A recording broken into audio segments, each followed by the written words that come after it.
Leer, escuchar, ver, compartir, dialogar, debatir, construir. Todas y cada una de estas acciones depende de muchos, tantos factores. Y para descubrirlos, Antonella Esteves se reúne con diversos creadores y artistas para aclarar estos puntos en Cuestión de Gustos. en Radiodemente.cl.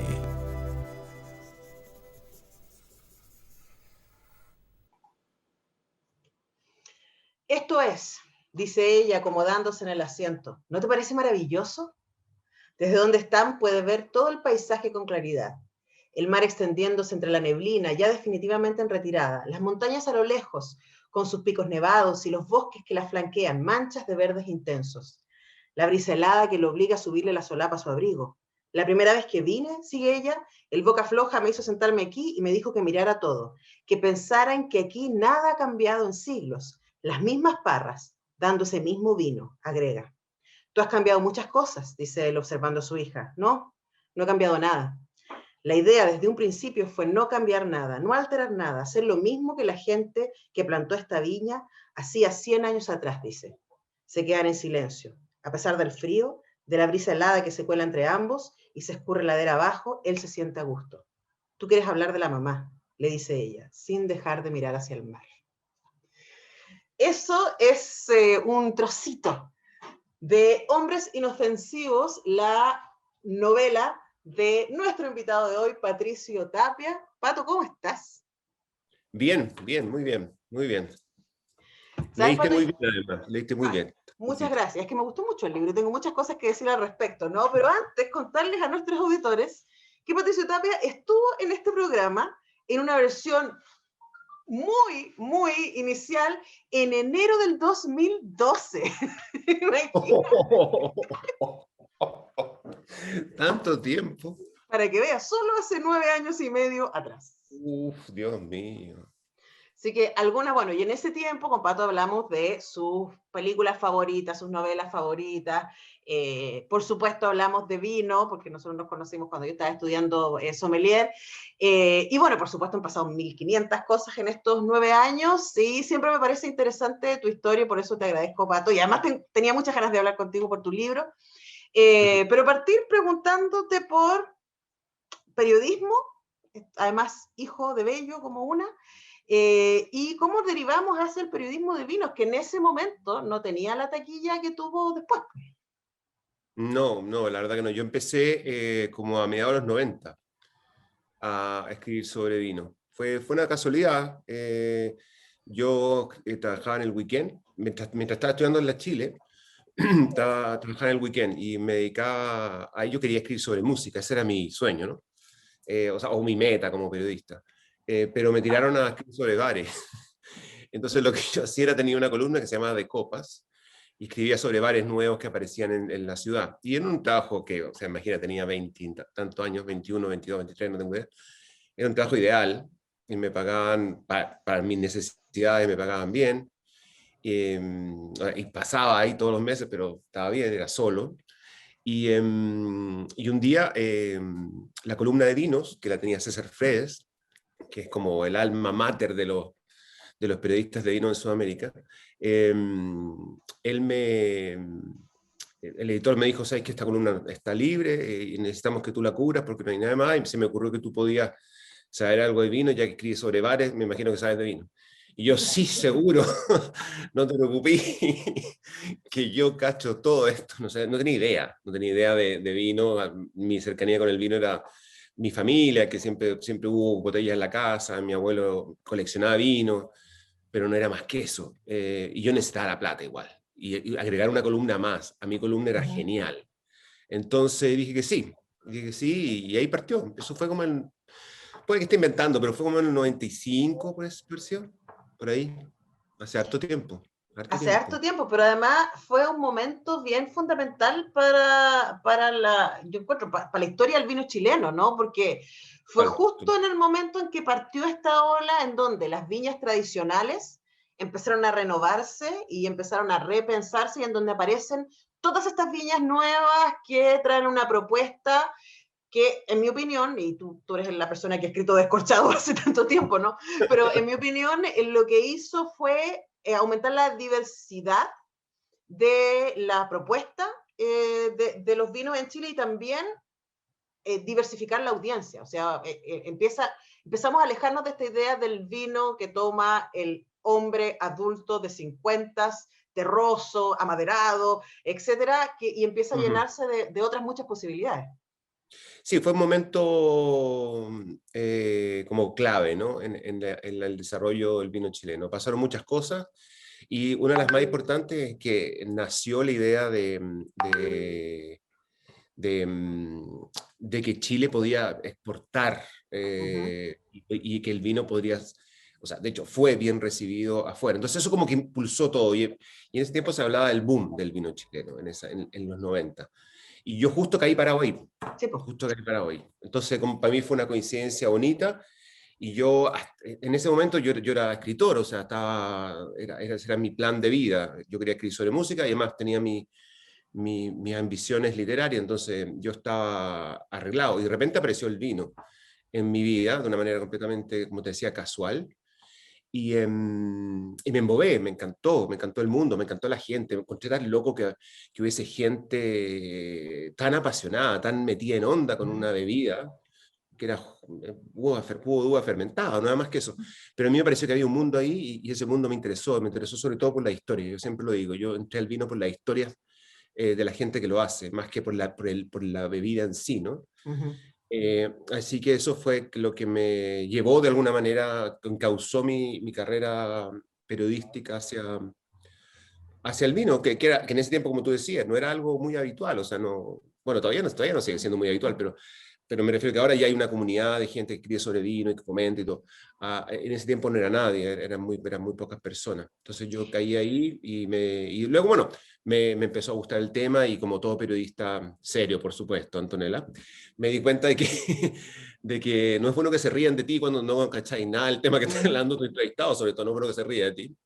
Entonces me di cuenta de que tenía que haber una relación mucho más horizontal con mi entrevistado y me dije, no, tengo que estudiar esta huevada porque esto no puede ser o sea, no es fácil, hay mucho metalenguaje que no manejo, hay mucha cosa técnica que no conozco, así que me fui a estudiar afuera, y esa fue otra prueba, porque dije, bueno, ok, me fui a estudiar a Burdeos, a Francia, que es como una de las cunas del vino en el mundo, y dije, bueno, si me aguanto un periodo importante de meses, de años, en Burdeos, en un idioma que no conozco, con materias que no son las habituales, que nunca fueron las habituales en mi vida, materias científicas, por supuesto.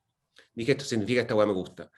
Y volví completamente rayado, o sea, me gustó mucho más después. Entonces, como que ahí dejé un poco en stand-by mis ganas de escribir ficción y me dediqué a esto mucho, mucho, mucho. Y todavía si me preguntáis, me encanta. O sea, qué mejor pega, ¿o no? O sea, es una pega que es muy seductora, habiendo sido colega de escribir de vino durante muy poco Claro, tiempo, exactamente. pero que es una pega que es súper difícil. O sea, yo honestamente, aquí lo declaro, ¿no? Yo siento que yo estudié mucho más en la escuela sommelier un semestre y un año en la escuela de periodismo, porque es muy No sé si difícil. una buena comparación en todo caso, pero sí, pero lo entiendo. O sea, es muy difícil, digo, en Sí, términos de que uno tiene que aprenderse muchas cosas de memoria, son muchas total. cosas, hay mucho, como tú dices, términos científicos, todos los procesos, ¿cierto? Claro. De los vinos y también de los destilados, aprenderse además los países, las diferencias entre los países y lo que sucede al interior de los países, es Sí, total, mucha total. información. Eh, eh. Pero eso es lo desafiante que tiene, además que tú te metí en un mundo nuevo, como a ti te pasó lo mismo, o sea, es un mundo completamente nuevo, con información nueva, con gente nueva, y tú venís con una formación distinta, entonces tú de alguna manera tienes una mirada con cierta distancia, y eso ayuda mucho, porque si yo hubiese sido enólogo, quizás, y me hubiera puesto a escribir sobre vino, quizás mi mirada habría sido muy distinta, mi mirada venía desde afuera, y por eso yo creo que me gustó y que enganché, ¿no? Porque yo tenía algo que aportar. Entonces, al menos una mirada periodística. Y eso me tiene hasta acá, todavía, aún estoy en esto y aún me parece que es alucinante y una pega que a mí como periodista me da mucha felicidad y además me parece que es un privilegio. Es una hermosa, hermosa pega. Volveremos sobre eso y sobre las Sí. historias. Estamos haciendo Cuestión de Gustos con Patricio Tapia. Pato, ¿qué vamos a partir escuchando en tu selección musical? Vamos a partir escuchando a una banda que yo admiro, creo que es la banda que me gusta en la vida, son los Radiohead, por supuesto. Y hay una canción, tienen muchas canciones, muchas canciones, pero esta canción es una canción que especialmente a mí me gusta, que se llama Reconer, y es un temazo que habla mucho de la forma en que esta gente tiene de componer, y eso me parece interesantísimo. Así Ya, que pues. eso, Radiohead. Hacemos Cuestión de Gustos con Patricio Tapia, reconocido periodista especializado en vinos, el hombre detrás de Descorchados y ahora detrás de una novela notable que vamos a discutir en un rato. Pero aquí te presento una teoría, Pato Tapia. Dale. En mi corta paso por el periodismo de vinos, yo descubrí, esta fue mi experiencia, ¿no? Que hay como dos mundos en el mundo de los vinos. Está el mundo de la tierra y de la gente que trabaja y que hace el vino, que a mí me pareció que es un mundo maravilloso, alucinante, además que en mi experiencia la gente que trabaja en la tierra tiende a ser tremendamente humilde, porque la tierra te obliga, ¿cierto? Uh-huh. A seguir sus tiempos, a seguir sus pasos y a reconocer que uno llega hasta donde llega nomás. Y luego está el otro mundo más fashion, del marketing, de los eventos, de las ferias y de la cosa así, que es un poquito más, digamos, a mí me resultó más difícil, seamos honestos. ¿Cómo has conseguido tú durante todos estos años moverte de un lado para otro, haciendo televisión, escribiendo, sacando Descorchados, que es una guía, ni más ni menos, ¿no? Entre esos dos mundos que pertenecen a la misma área, pero que son súper distintos. Mira, es una bonita pregunta. La verdad que creo que primero, o sea, ¿por qué me he mantenido? Yo tengo la sensación de que me he mantenido porque primero partí cuando no había nadie, entonces partí en el momento preciso y fue suerte también un poquito. Y luego, porque yo creo que imprimirle periodismo al vino en ese tiempo, y aún lo sigue siendo, es muy importante. Y me refiero a mi pega en el periodismo, yo siempre la veo como, primero, como te digo, la importancia de la historia. Creo que es muy importante contar historia en el vino, porque si no la gente no entiende. Te voy a poner un pequeño ejemplo. Estoy en un restaurante y el sommelier me dice, mira, este vino, me está presentando un vino que yo elegí, ¿no? Cuyo nombre no tengo idea, pero lo elegí porque es barato, no tengo idea. Entonces, este Sauvignon Blanc, no sé, este Sauvignon Blanc huele a menta, a jengibre, a limas recién cosechadas y a pipí de gato. Y tú tomás la copa y decís, bueno, esta hueá es vino, huele a vino blanco. ¿Okay? Entonces, no, es imposible la conexión con ese tipo de presentación que te hacen, ¿no? Que te hacen los expertos, que hacemos los expertos muchas veces.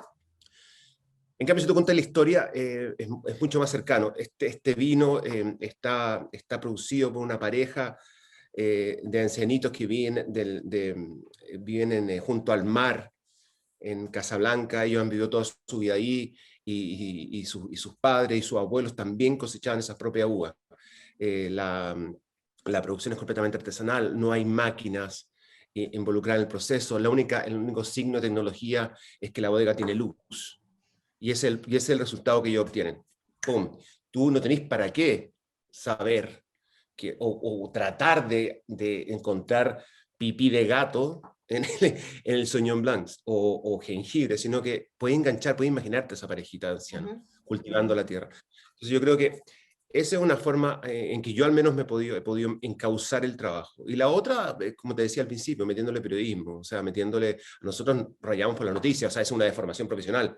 Yo no trabajo en el día a día de las noticias, pero me gusta describir mi trabajo como mostrar camino. Y lo que hemos hecho en Descorchados ha sido mostrar camino. O sea, desde el comienzo ha sido mostrar camino. Vamos para allá. Un ejercicio de mediación. Claro, y la idea es contarte la historia de Itata, contarte la historia de la variedad país, contarte la historia del pipeño, contarte la historia de los Syrah de la costa, no tengo idea. Eso es, básicamente, ¿no? Yo creo que esa mezcla de cosas creo que ha logrado que al menos yo me mantenga a flote durante casi 25 años. Sí, po. En Ahora, cuarto siglo. es un lugar en donde uno podría perderse. A mí me pasó, creo que nunca lo hemos conversado tú y yo, pero es como, a mí me pasó que me costó mucho superar, me acuerdo un lanzamiento de un Pinot Noir en un restaurante en Alonso Córdoba, ponte tú, un restaurante muy, muy cuico.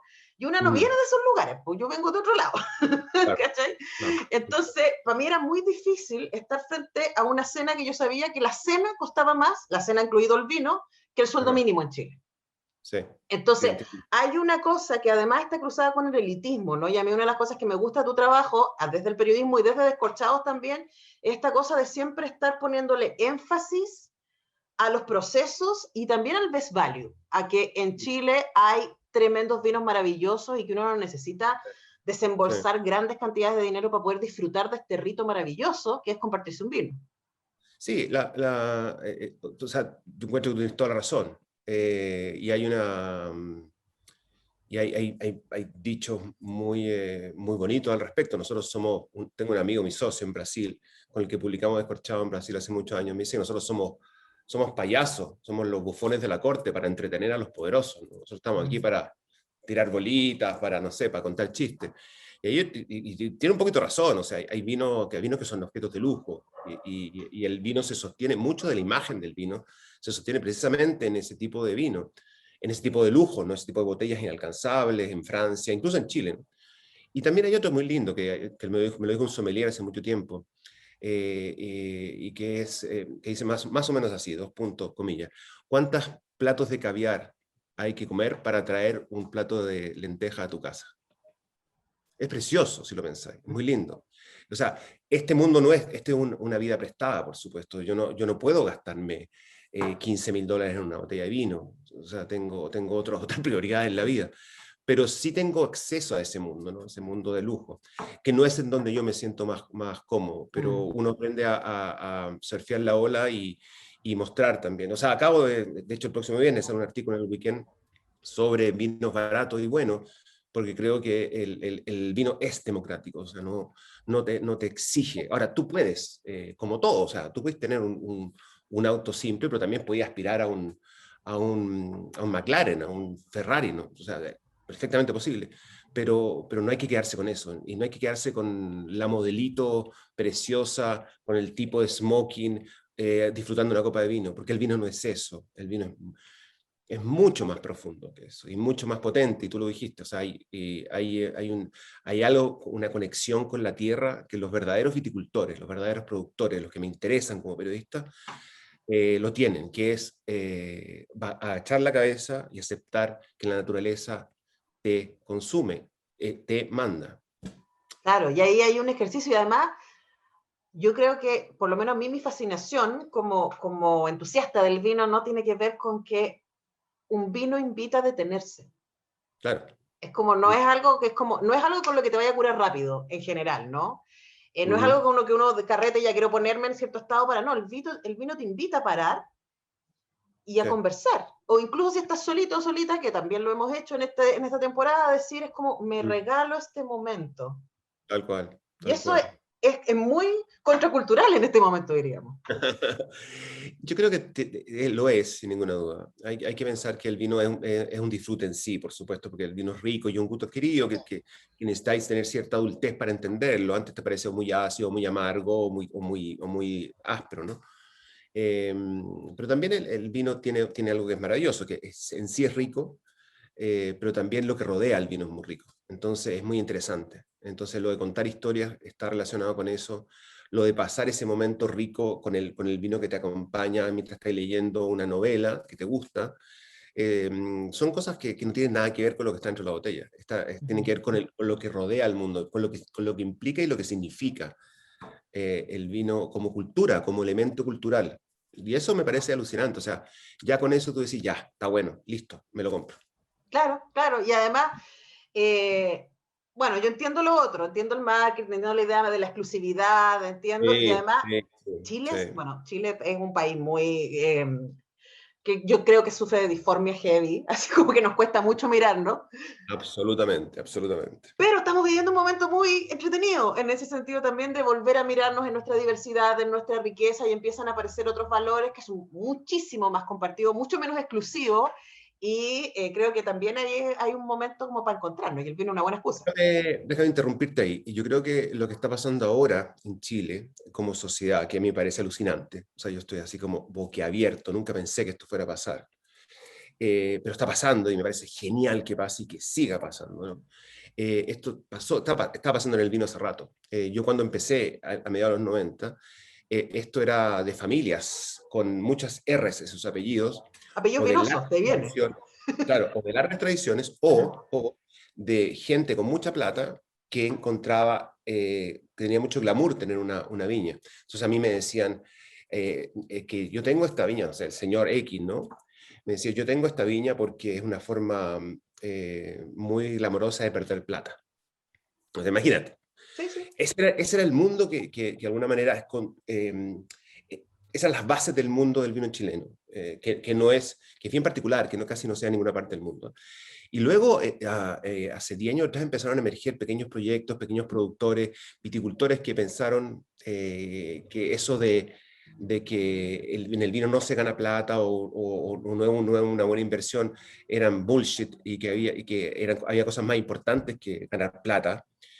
O por último, ¿qué cresta significa ganar plata? O sea, claro, probablemente si tú eres un pequeño viticultor no te vas a poder comprar un yate, pero puedes llevar una vida buena vendiendo vino. Entonces, y esos paradigmas cambiaron mucho. Entonces, de pronto aparece una nueva generación de pequeños productores que cambia el paradigma, que cambia la idea, el concepto y sobre todo la escenografía del vino chileno. Y eso pasó hace 10 años. Y es un poco lo que está pasando en Chile también. Sí, sí, es muy interesante, así como dejar las máscaras atrás y Total. por la buena vida, me parece súper interesante, que además es un concepto que estuvo mucho en las campañas constituyentes, que viene de las primeras naciones, ¿no? La idea del buen vivir. Sí, exactamente. Y el buen vivir está asociado en Chile. Los empresarios se quejaban de que el vino no es mal negocio. Claro, que porque sabes qué estándares tienen ellos, ¿no? De lo que es la buena vida. Pero la buena vida para la gente, para el 99,9% del mundo es, "Ah, tengo plata para salir a comer. O me puedo dar el lujo de ir de mi viaje con mi familia. Claro, O puedo cambiar el auto, no sé. o de estar, y no tengo que trabajar como mono porque tengo deudas que pagar. Y aún mucho más importante, por cierto, aún mucho más importante que eso, de poder definir cómo quiero gastar mi tiempo, que creo que es el más lujo de los lujos que existen. O llevar mi vida de una manera, a un ritmo que yo considero que, o sea, y eso antes no era considerado, eso era considerado ser un fracasado, ¿no? Porque no te podías comprar una mansión en la playa, no tengo idea. Pero ahora como que con esta nueva generación de productores que hacen en vez de 5 millones de cajas de 12 botellas cada una, hacen 100.000, hacen 50.000 y pueden vivir bien. Y yo lo he visto y he tenido la suerte de estar en primera fila viendo esto y me parece alucinante. Entonces cuando tú ves la convención hoy día, claro, evidentemente eso es mucho más importante, pero de alguna manera es equivalente, si tú lo pensáis. Claro, a la diversidad, a mirar las cosas de otro lado, a no poner el Exactamente. extractivismo productivo Exacto. como primera prioridad. Y como lo Sí. hace uno de los personajes de la novela Hombres Inofensivos, a la que vamos a volver después de que escuchemos la próxima canción. ¿Qué vamos a escuchar ahora, Pato Tapia? Ahora tenemos, yo soy un jazzista tardío, me empezó a gustar el jazz hace poco tiempo, por lo menos, no sé, unos 10 años probablemente, y uno de los primeros que me gustó, obviamente, fue Miles Davis, y que tiene, bueno, tiene una cantidad de discos. A mí me gusta el Miles Davis antiguo, ¿no? El más jazzístico, el más clásico. Y él compuso la música para una película de Louis Malle, que se llama Al ascensor al cadalso, que él compuso la música con su banda, es casi improvisación, y este tema que vamos a escuchar abre la banda sonora de l'ascenseur pour le chaffaut, se llama la película de Louis Malle, y es una maravilla y es la definición de lo cool en el jazz. Ya, pues, Patricio Tapia, escuchando sus canciones en Cuestión de Gustos.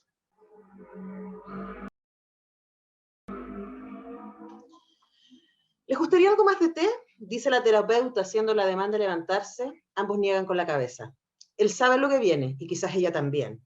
Aunque también cree que ella es inocente, que él la ha arrastrado a beber más de la cuenta. Él tiene que pagar las facturas de todas esas resacas y, por cierto, el descuido del almuerzo de esa tarde de primavera. Le gustaba presumir ante sus amigos, esa pequeña cosaca que ha elegido como su compañera, empinándose la botella de vodka en medio de la noche, una pirata celebrando el botín, emborrachándose hasta desfallecer, mientras él la mira complacido ante la envidia de todos sus compañeros de armas. Me gustaría que habláramos sobre eso, sobre el papel que juega el alcohol en sus vidas, si es necesario, como usted dice, para lograr complicidad. También me gustaría saber cómo se sienten ambos por el hecho de que hayan bebido el día del accidente. Me gustaría que comenzara usted, si no le importa, dice la terapeuta mirándolo. Una cenita de Hombres Inofensivos, la novela recién salida de Patricio Tapia, quien es nuestro invitado, editada bellamente por Montaceros, con una notable y muy apropiada imagen de portada. Pato, nos contabas entonces que hace 25 años tenías ganas de escribir ficción, y aquí tu primera novela. ¿Por qué ahora? ¿Qué pasó? Me demoré un poco. Por mucho tiempo, cuando me empecé a dedicar al vino como ya directamente, seguí escribiendo, pero ya no con la intensidad ni con la consistencia con la que lo hacía antes de. Yo tuve la suerte de estar con la de Meral Tit en uno de los primeros talleres que hizo hace muchos años atrás, y también estuve en el taller de Skármeta con una generación buenísima de escritores chilenos, la Yestano, y no sé, Leonard, Luis López Aliaga, Ana Fernández, la Costamaña, bueno, son muchos, el Ortega, yo fui parte de, o sea, éramos amigos, la verdad, y carreteábamos juntos, en el fondo eso es lo que... Medio lote, ¿eh? Y estábamos todos en un departamento donde yo vivía al lado del Guete, donde hacíamos el taller, y mi apartamento había tenido, no sé, 20 metros cuadrados, con suerte. Y ahí hacíamos las fiestitas lindas que teníamos. Bueno, y yo pensaba en ese tiempo que mi vida iba a estar directamente relacionada con la literatura y que el periodismo iba a ser una forma de ganarme la vida. Al final fue al revés. Cuando descubrí el vino, como que me embobé, como te dije, me aluciné con el tema, me encandiló el mundo, y poco a poco fui dejando de lado la escritura. Muy a mi pesar, porque era una... O sea, esta escritura, porque siempre has Sí, escrito. no, claro, sí. O sea, a mí cuando me preguntan qué hace, yo digo, yo escribo, o sea, si eso me dedico. Estoy Y además, publicando... igual cuentas historias. Esa es la idea, exactamente. Y hasta hace poco tenía ese cargo de conciencia, ¿no? Mientras yo veía que toda mi generación leía bien y comenzaban a producir o a construir mejor carreras súper sólidas, yo me estaba quedando atrás completamente, y en un momento me molestó, en un momento me da envidia y todo, pero después dije, no, está bien, o sea, yo conocí a esa gente, yo sé cómo eran cuando eran chicos, y uno los veía, y uno decía, estos huevones van a ser, no sé, capo. O sea, y Todos bueno, han pasado por este programa, además, debo decir. además. Mira, ahí el nivel. No, muy bien, muy bien, muy bien. Yo los veía, y uno percibía eso desde fuera, ¿no? Tomando distancia. Y decía, estos huevones van a ser bacanes, ojalá que yo esté a la altura. Y no estuve a la altura.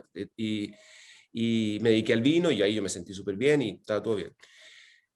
Pero luego, hace poquito tiempo, me di cuenta de que mi vida en torno al vino necesitaba un stop, y que estaba escribiendo para demasiadas revistas, estaba dedicando demasiado tiempo al vino, y como que mi vida, por otro lado, la música, la literatura, el cine, como que me estaba quedando atrás, y no tenía el tiempo para dedicarle a lo que yo quería. Me estaba volviendo un monotemático del vino, y eso me asustó. Y así que, gracias a la pandemia, me di cuenta que podía organizar mi año de una manera distinta. Y un poquito antes había empezado a escribir esa novela, que son retazos también de muchas cosas que escribí antes. Y me di cuenta de que de enero a junio, mi vida, si yo me organizaba y si yo bajaba mis ambiciones en el mundo del vino, perfectamente podía tener una doble vida, que es lo que siempre ambicioné. Esta vía paralela en la literatura, que no es el amante, sino que es definitivamente algo tan importante como el vino. Eso es lo que quiero que sea. Y así me ha resultado en los últimos 2 años. He estado dedicándole de enero a junio a la literatura bien en serio, bien fuerte, y de ahí salió esta novela. Y ahora estoy escribiendo otra que también nació en este periodo de espacio libre. Entonces ahora es una combinación, Antonella, entre ya no necesitar la aprobación de todo el mundo que te diga que tú eres el mejor periodista de vino del universo, ya no necesitar eso, y también la idea también de nutrir este otro lado que fue mi sueño de chico. Ahora, a mí me llama la atención, y de hecho, no sé si te fijaste, pero los dos pasajes, pues la novela no se trata de vinos. No. Hubiese sido muy fácil, yo pensaba, ¿cierto? Y de hecho probablemente sea la expectativa de muchos de los lectores que te siguen y lectoras que te siguen por tu trabajo como periodista de vinos, instalar ahí. Y de hecho llegamos muy al final de la novela Una viña. Y la viña es una excusa realmente para instalar, creo yo, otra manera de vivir y de habitar el mundo, ¿no?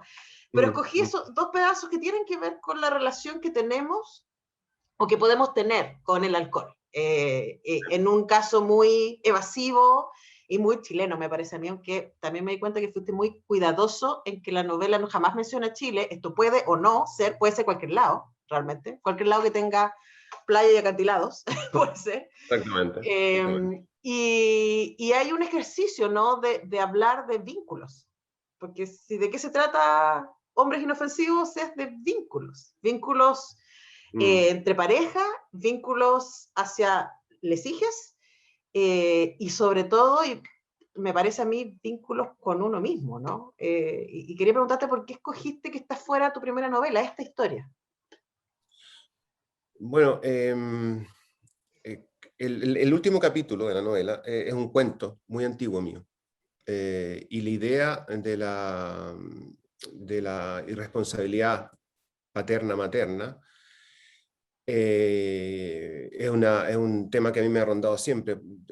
Yo abusé un poquito de la pesadilla que tienen todos los papás y mamás a que algo le pase a sus hijos, ¿no? A sus hijas. Un poco está forzado eso a un nivel un poquito más arriba de lo... es la pesadilla que todos los papás tenemos, ¿no? Algunos más, otros menos, por supuesto. Entonces eso como que me aproveché de esa pesadilla. Y luego para luego ver cómo un evento que sucedió puede afectar la vida de las personas. Yo creo que es el tema que articula la novela. Eso es lo que... Pero de ahí fui sacando cosas que siempre me han interesado, como las relaciones de padres, madres, hijos, hijas. También me interesan mucho las relaciones de pareja. Me interesa mucho como escritor, me interesa mucho la enfermedad mental. Y sobre todo la bipolaridad, que encuentro que también es parte de nuestra vida cotidiana, ¿no? Hay veces que te levantas con ganas de conquistar el Everest y hay veces que no puedes ni siquiera levantarte de la cama. Y eso no significa que seas bipolar, sino que son tus estados de ánimo, ¿no? Y por supuesto el alcohol, como también es un tema recurrente, siempre ha sido, o sea, la otra vez no sé qué me preguntaba, pero como que yo me hubiera encantado tener, no sé, el olfato de Easton Ellis o de Fouquet, ¿no? Para escribir cosas cotidianas y de música y de lo que está pasando. Pero yo desde chico escribo siempre de viejo y de pareja y de cosas así. Quizás porque tiene que ver mucho con mi formación de lector. Yo soy re fan de Yates, me encanta Richard Yates. Me encanta Ford, me encanta, no sé, la Carson McCullers. O sea, encuentro que hay una... Keatse, para mí es genial, es mi escritor de cabecera. Entonces, tiene que ver mucho con ese mundo que me gusta a mí retratar, el mundo que aprendí empezando a leer. ¿Podemos volver sobre eso? Y tengo preguntas sobre la vulnerabilidad masculina. Por supuesto. Porque se llama Hombre Inofensivo en la novela. Obvio que hay cosas que preguntar ahí. Estamos haciendo Cuestión de Gustos con Pato Tapia, y ahora ¿qué vamos a escuchar? A propósito de las cosas que uno aprende con los niños, con los hijos, ¿no? Yo tengo dos niñitas, una de 14 y otra de 20, y la de 20 y la de 14 también me muestran mucha música nueva. Y una de esas bandas que me ha mostrado se llama Big Thief, y este es A Shark Smile, es una canción muy linda, y yo creo que hacen falta canciones en el pop que cuenten historias, y esta historia es total. Ya, Pato Tapia, en Cuestión de Gustos. Hombres Inofensivos se llama la nueva novela de Patricio Tapia, la primera, pero digo la nueva porque sé que se vienen muchísimas más y que ganas, después de leer esto, que ganas de seguir leyendo a Pato Tapia como novelista, además de seguirle en sus historias como periodista especializado en vino. Y, Pato, aquí una confesión, yo estoy celebrando muchísimo, los varones que se están atreviendo a hablar de la vulnerabilidad masculina. Y de hecho hace poco entrevisté a Sacheri sobre su última novela, que me pareció hermosa y que también es bien hermana de esta, en el sentido de hablar de los vínculos entre padres e hijas e hijos, y también desde dónde nos construimos y cómo nos construimos, ¿no? Y quería preguntarte por eso, por que tu novela o que se llame Hombres Inofensivos, y qué hay ahí.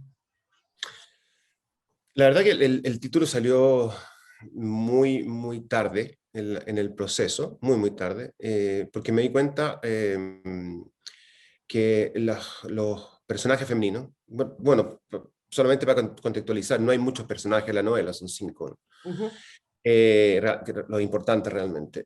Me di cuenta que los personajes femeninos en la novela eran muy fuertes, pero no fuertes en el sentido, no solamente fuertes en el sentido de energía, de garra, de valentía, sino también sobre todo de decisión. Son mujeres que toman decisiones. O sea, me mato, o me voy a vivir al lado del mar, a perderme y a crear mi vida nueva. Son mujeres de armas tomar. Y me di cuenta también que los hombres, por el contrario, eran muy dubitativos, eran muy cuidadosos, muy indecisos, y también inofensivos en muchos sentidos. Entonces de ahí nació la idea de ponerle a la novela Hombre Inofensivo. Creo que no tiene ningún afán feminista, ni menos machista, por supuesto, pero creo que está dado por eso, está dado por la vejez en el hombre, por la impotencia sexual en el hombre, y también creo que por ¿cómo puedo decirlo? Por la sorpresa, por la sorpresa mezclada con la amargura de no saber cómo llevar a tus hijos, a tus hijas en este mundo, cómo orientarlos, ¿no? Y las torpezas que uno puede llegar a cometer. Si hay algo autobiográfico en ese libro, que no es mucho de mío ahí, tiene mucho que ver con las preguntas que yo me hago como papá. Todo el tiempo me las pregunto. ¿Cómo mierda crío a estas pendejas para que sean mujeres buenas? Sí. Ahora, yo creo que lo que le pasa a los dos varones que hay en la novela, estos dos hombres, porque básicamente, porque la gente se ubique, hay un accidente brutal al inicio del libro, y lo que hacemos es seguir a las dos familias involucradas en el accidente, básicamente, ¿no? A las dos parejas, inicialmente. Y mi impresión, y aquí te lanzo como mi teoría de género, ¿no? Mi impresión tiene que ver con que a los hombres no se les entrena en el dolor, no se les entrena en el duelo.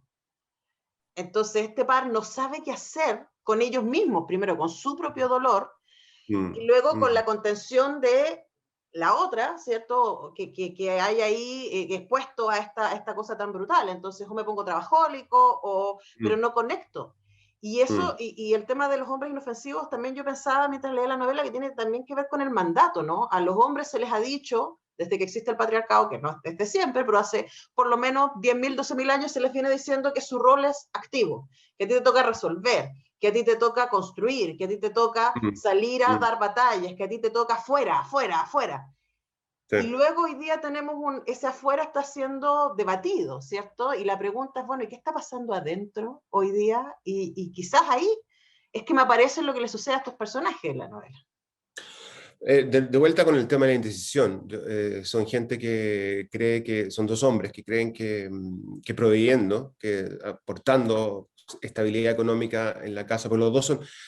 A mí me gustó mucho la contradicción entre este hombre, hay uno que es tremendamente inteligente, brillante, que construye puentes, y puentes sobre el mar, ¿no? Y hay otro que es un arquitecto, amado un Adonis, un tipo de muy buena facha, y que arquitecto también brillante. Pero pero esa es la coraza de estos hombres, que socialmente es muy bien vista, ¿no? Ujú. Pero uno, al morir su hijo, digamos, queda impotente, y el otro queda manco en el sentido metafórico, ¿no? Con estas dos mujeres que están a su cargo, que no sabe qué hacer con ella. Entonces, creo que y en contraste, las mujeres son las que toman las decisiones, son las que tienen el mundo en sus manos, ¿no? Y también tampoco son perfectas, tampoco son una heroína, también tienen dificultades, porque yo creo que la vida que yo he visto, al menos es así. Y además, pensando que esto lo escribiste el año pasado, es justo en Una donde estamos todos tan expuestos y expuestas a nuestra vulnerabilidad, ya a donde la fantasía de control que teníamos se nos fue al carajo, derechamente, ¿no? Claro, claro, Y yo claro. creo que eso está muy bien instalado en el libro, la idea de que nosotros creemos que construimos una vida sobre la que tenemos control y luego cosas pasan. Sí, sí, sí. Por eso mismo a mí me parece que este tipo de temas a mí me llegan tanto, porque por muy obvio que suene, estos temas son fundamentales en la construcción de tu mundo, ¿no? Y el mío y el de mucha gente se basa precisamente en la decisión, en la fuerza, en la energía que tú tienes que tener para tomar caminos en tu vida. Y muchas veces esos caminos son equivocados, por supuesto, generalmente, ¿no? Uno se equivoca, pero creo que ese es un tema literario que a mí me interesa mucho. Y luego son todas estas ramitas extras, ¿no? De las relaciones padre-hijo, de la relación de pareja y todo lo demás, ¿no? Que hay en el libro. Pero si yo tuviese que resumirlo, diría eso. Ya, mira, esto puede ser una forma de ver a través de un accidente cómo nos relacionamos los seres humanos. Suena súper ambicioso, pero al menos es una pincelada. Sí, es un trauma. Y luego, qué nos pasa con eso? Ahora, para cerrar, Pato, ¿qué te gustaría que pasara con Nombres Inofensivos? Mira, tal como si me hubieses preguntado esa pregunta hace 25 años cuando yo escribía y pensaba que mi vida iba a estar ligada a eso, te habría dicho yo lo mínimo que espero del Pulitzer. O sea, de ahí para arriba, ¿no? Lo mínimo. Pero ya no tengo esa ambición, ya no tengo esa. Yo quiero que obviamente quiero que el libro se venda y quiero que el libro se aprecie como es. Yo sé que este tipo de escritura probablemente no es materia para bestseller, no es carne para bestseller, pero sí espero que la gente lo lea, que lo aprecie y un poquito mostrar esta visión del mundo que yo y muchos escritores que muchos de los escritores a los que yo admiro la tienen, y yo solamente he tratado de aproximarme a eso, nada más. No tengo muchas ambiciones, en realidad, la verdad. Bueno, yo desde acá se los recomiendo, me pareció que es un libro muy sensible y además muy dulce, porque está todo este horror y el luto y las cosas terribles que pasan, pero también está la búsqueda y es como que yo siento que los personajes siempre están así como tratando de conectar, ¿no? Tratando de hacer sinapsis Sí. en su dolor, en su incapacidad, en su pasmo frente al trauma. Siempre están como tratando de estirar la patita para ver si encuentran un otro al otro lado, y creo que eso es muy esperanzador, especialmente, por supuesto, hacia el final del libro, que no les vamos a contar, para que se lo consigan. Hombres Inofensivos, de Patricio Tapia, que está editado por Montacerdos, así que lo pueden encontrar en su web y en su librería favorita. Y con eso cerramos. Pato, ¿qué vamos a escuchar para despedirnos? Últimamente estoy escuchando a los hijitos de Philip Glass, que Philip Glass es un compositor de Brooklyn, tremendo, tremendo, tremendo, para mí un genio, estos genios modernos, podría haber sido Bach hace 300 años. Y hay toda una camada de niñitos que lo han seguido. Y uno de los que, creo yo, uno de los más aventajados es el Max Richter, que es un compositor maravilloso también, y él hace mucha música de película, y también compone sus discos por su lado, ¿no? Y se llama On the Nature of Daylight, y sale en una película maravillosa que se llama Arrival, que a mí me raya. Hermosa película. Muy apropiada para estos tiempos, diría yo, ver Arrival. Así que ahí Exactamente. para que le den una mirada. Entonces nos vamos escuchando más Richter. Pato Tapia, ha sido un tremendo placer reencontrarme contigo después de todos estos años. 12 años, no puedo creer. Me deprimí con eso, te prometo. Estamos más jóvenes ahora, creo. Bueno, nos vamos, que estén muy bien. Chao.